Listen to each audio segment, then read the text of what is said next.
सुप्रभात बच्चों। आज हम नेताजी का चश्मा पाठ के प्रश्नों के बारे में चर्चा करेंगे। पहला प्रश्न है, सेनानी ना होते हुए भी चश्मे वाले को लोग कैप्टन क्यों कहते थे? तो इसका उत्तर है कि सेनानी ना होते हुए भी चश्मे वाले को लोग निम्न कारणों से कैप्टन कहते थे, क्योंकि उसके मन में देशभक्ति एवं देश प्रेम की भावना भरी हुई थी। वह नेताजी के प्रति अपार श्रद्धा रखता था। नेताजी की चश्मा विहीन मूर्ति उसे अच्छी नहीं लगती थी तथा वह अपने हृदय में देश के लिए त्याग एवं समर्पण की भावना किसी फौजी या कैप्टन के समान ही रखता था। इन्हीं कारणों से सेनानी ना होते हुए भी लोग चश्मे वाले को कैप्टन कहते थे। पाठ का दूसरा प्रश्न है, हालदार साहब ने ड्राइवर को पहले चौराहे पर गाड़ी रोकने के लिए मना किया था, लेकिन बाद में तुरंत रोकने को कहा। तो पहला प्रश्न है, हालदार साहब पहले मायूस क्यों हो गए थे? हालदार साहब पहले मायूस इसलिए हो गए थे क्योंकि वह सोच रहे थे कि अब नेताजी की मूर्ति पर चश्मा लगाने वाला कोई नहीं है, क्योंकि कैप्टन मर चुका है और नेताजी की बिना चश्मे की मूर्ति चौराहे पर होगी। दूसरा है, मूर्ति पर सरकंडे का चश्मा क्या उम्मीद जगाता है?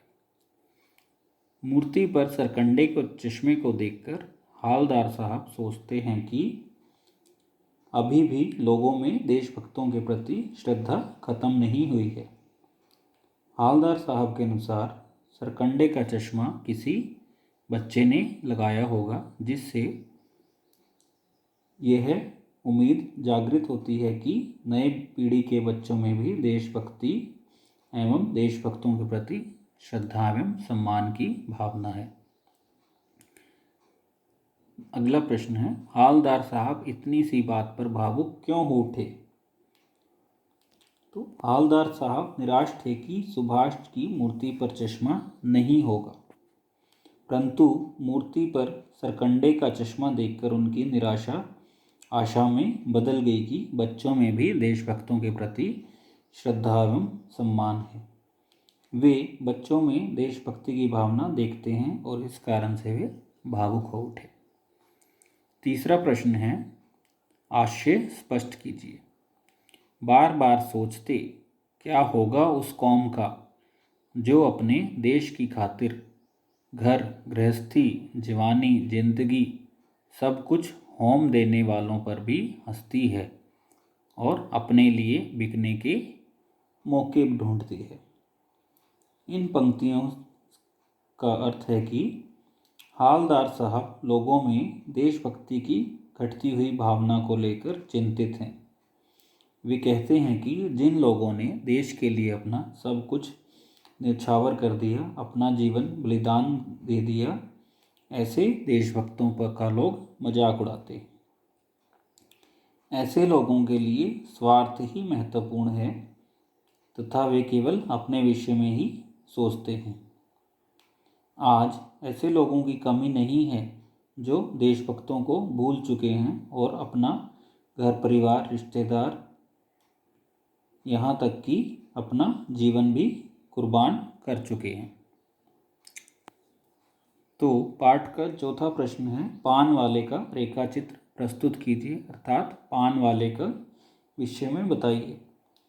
पान वाला जिसकी कस्बे में चौराहे पर पान की दुकान है, वह स्वभाव से खुश मिजाज है, मोटा तथा काला है।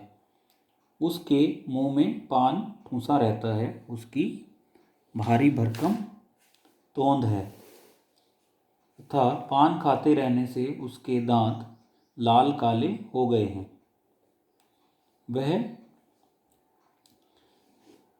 कैप्टन के बारे में पूछने पर उसका मजाक करता हुआ ही नजर आता है तथा कहता है कि वह लंगड़ा क्या फौज में जाएगा, वह तो पागल है। लेकिन साथ ही हमें यह भी पता लगता है कि वह भावुक भी है, क्योंकि कैप्टन की मौत के बारे में जब हालदार साहब उससे पूछते हैं तो वह भावुक होकर कहता है कि कैप्टन मर गया तथा उसकी आंखें भर आती हैं। 5वां प्रश्न है, वह लंगड़ा क्या जाएगा फौज में, पागल है पागल। कैप्टन के प्रति पान वाले की इस टिप्पणी पर अपनी प्रतिक्रिया लिखिए।